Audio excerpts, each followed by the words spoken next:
A panic button? A backup plan? One more adventure to be had. There are many reasons to look for a new country to move to. We should know. After looking through many options years ago, we started long before COVID, we decided to move out of the United States and make a new life in Portugal, on the island of Madeira. Yet, we always look at new places. More backup plans are always a good idea. We just spent a month in France investigating if it would be a good fit for Americans like us. So the question, is France the backup plan Americans are looking for? Bom dia! Our rich life continues as we travel throughout southwest France. We've all heard of the French stereotype. You know, fashionable, chic, romantic and passionate, a love of food and wine and cigarettes, rude and arrogant, and critical of Americans. In part, this is what we want to talk about today. We want to talk about our travels through France so far, what we discovered, the good and the bad. And of course, could we see ourselves living here? I'm Alan, and years ago, my wife Leslie and I made a life-changing decision to create the lifestyle we dreamed of. We got lucky and convinced our son Wolf to come along on this journey with two old people. Our life is a dream. His, well, what if you signed up and got stuck living with your parents in your 20s? I think I would run screaming from the building. He's here today with me, and we're going to discuss about France. Let's go over what we found surprising, would we live here, etc. We want you to know that there's a way to move abroad and build that dream life you've always wanted. We are here to show you how. Take a moment to subscribe and to help in your own journey. Check out our website, sign up for our free newsletter, and support us by contacting our trusted vendors. Our relocation team is here to help you with all the legal stuff. Links are in the description and at it'llbefunretirement.com. It'll be fun. Vai ser divertido. Today, we're sitting in an apartment in France. We're in Toulouse right now. We thought we would share some of our discoveries so far. So, Dad, what has surprised you most about France so far? Everything is old. Nothing is new, at least where we are traveling. Obviously, the historical towns are filled with old buildings, but we are traveling the back roads, bahaing through the countryside on one-lane roads and sometimes even on gravel roads. And it is beautiful. Sunflower fields, vineyards, apple orchards, and rolling hills. This countryside is fantastic. But all the buildings, everywhere we go, are really old. If we were driving through the states like this, every farm would have a new house, one built in the last 20 or 30 years or so. But here in France, even the wealthiest farms have 100-year-old houses. Really well taken care of 100-year-old houses. If I were a new home builder here, I would probably go bankrupt. So what has surprised you so far, Wolf? Well, it's October, and the air is crisp, which is what I was hoping for, coming from fall in the Midwest, United States. It's just something I love. So I was looking forward to seeing more fall color along the way, and to be honest, across this trip, it's been hotter than I expected. There's been less fall colors, but the trees have started to turn now, and they are beautiful. Mm-hmm. But we're already towards the end of October at this point. Also, as everyone knows, we don't speak French. We were worried how we were going to get along in these small towns. We've our trusty translator, and everyone has been so helpful, waiting for me to finish my attempt at butchering the language everywhere we go. They're very much willing to let me practice and learn language, and even giving me tips on new words that I should use in conversation. Part of our journey is to decide if we would live in an area, and obviously learning now that people will help you learn the language is a plus. But, Dad, you said you liked the old. What is it that actually draws you in? Well, the farm buildings are all made of stone and have been maintained even though they are hundreds of years old. We have been in Portugal for the last 3 years, and most of the old stone buildings are collapsing piles of rubble. It is not like that here at all. And the land is similar to where I grew up. It makes me feel at home. But the farm fields are a lot prettier than back in the States. And since it is France, there are some of the most beautiful vineyards I've ever seen. I remember when we were in Castelnau de Montmirail, a tiny little town on a hill, the views out over the surroundings were astounding. It was like the whole region had come together to make an agreement on how the view could be made as pretty as possible. Yeah, I would have to agree with you.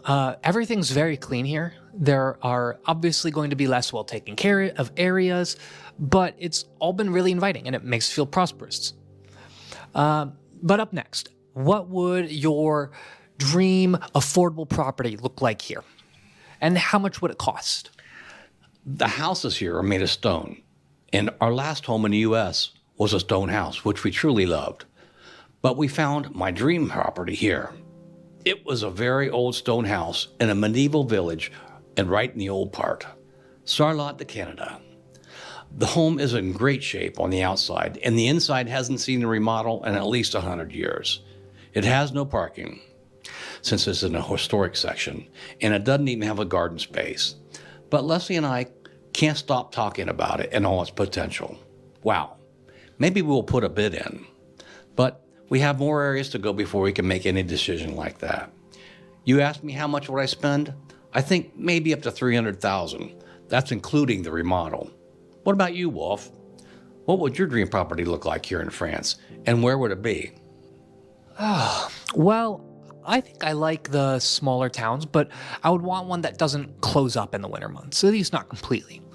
I also know that while I want an old property to restore, I would want a full remodel. Some of the charming places Mom is staying are just a little too charming and not really ideal for everyday living.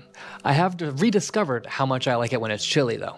Like, I really like the cold. Then I can turn on the heat at night, and it makes for a great night's sleep. But my place is going to have, my dream place, it's going to have 2 bedrooms, 2 bathrooms, nice finishes, probably parking, and hopefully come in the $350,000 price range. I'm not worried about being out too far or making friends. It really won't be a problem for me. There was this one place, out of ways, where there was only one barely visited coffee shop. I think it was called Montfort. But with it being near a river, or I could kayak, I could bike and enjoy being outside. It even had this view just across the road of an untourable castle, just from the porch. That wasn't bad. And well, since we've touched on the beauty of the land and the buildings, let's go on and talk about food. We have toured multiple wineries, learned to blend wine, done tastings, and continue to discover the wine in each region that we are traveling in. The wine isn't expensive, and since we have discovered wonderful wine and cheese stores and bread stores, I really don't care if I eat out. Duck isn't my thing. Foie gras isn't my thing. Actually, if I have to only go out for breakfast, the pastries and coffees are pretty wonderful. What about you, Wolf? Well, I've found that eating out is a lot more expensive than Portugal, like 3 times the price. The restaurants can be really good. I mean, the French ones. Indian restaurants are great and all, but it's not indicative of local cuisine. But getting lunch is a pain. It's like a fight just to get an €8 sandwich because all the restaurants want to serve you dinner with just a minor price drop. So instead, I've enjoyed when we're going out to the Wednesday or Sunday markets to discover all the local foods, picking up sausages, cheese, fruit, and bread. We got this bread filled with poppy seed all through the inside. When we bought it, Mom was saying it'll either be great or horrible. And well, I figured since we're in France, if anyone could make good bread, it would be the French. So we bought it, and it was great. And not that I use butter anyways, but I don't think you'd need butter here. Now, we mentioned this at the start, but are the French people French? How well do the stereotypes hold up? Well, what surprised me is everyone is really friendly. I've been to Paris before, and the French stereotype that French people are unfriendly always proved true there. But on this trip through Southwest France, I've had to question all my beliefs because everyone so far has been so nice. This has really been an adventure of a lifetime. But as stereotypes go, at least they dress well. That holds up. I've had to wear my clothes ironed, which I find inconvenient. But I look good. I've been wearing my French scarf too, because I look just like a Frenchman. What are your thoughts on the stereotypes, Wolf? Yeah, you pretty much covered it. The French dress well for the most part, and they haven't been rude or arrogant. I don't know how much it helped, but I've made sure that everywhere we go, I just say bonjour. Bonjour. I heard that the French say it every time they enter a shop or a restaurant. Oh, and I guess this is also true, but the wine, the cheese, and the bread, they're always great. Of the things that we've visited, last thing, of the things we've visited, what has been your favorite so far? Places. Places, Charlotte, Carcassonne, and Cotterets have stolen our hearts, but we will show you in our series of videos about France over the next few weeks. Our It'll Be Fun Moving Abroad DIY course covers everything from A to Z, and we are excited to announce a comprehensive 12-month program designed to help you achieve financial freedom and make your move abroad a reality. Kickoff is starting January 1st, 2025. Sign up now and save 50% for a limited time. Remember, wealth isn't just about the money in the bank. It's about living the life that you want. We'd love to help you make that happen. Visit our website link below and let's start building your own version of a wealthy, rich life.